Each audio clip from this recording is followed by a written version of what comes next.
Selama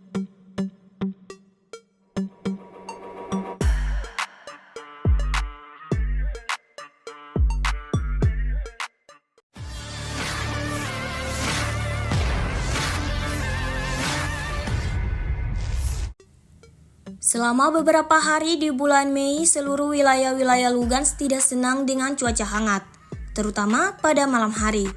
Oleh karena itu, pasukan Moskow dengan sistem penyebur api berat Sol-Sepek dari Korps Angkatan Darat Kedua memutuskan untuk menjaga Ukraina di arah Ser-Sepek dengan berbagi kehangatan kepada mereka.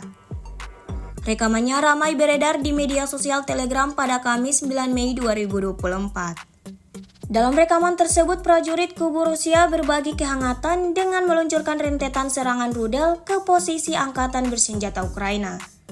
Tidak tanggung-tanggung, serangan tersebut ciptakan cahaya api yang sangat besar pada malam hari.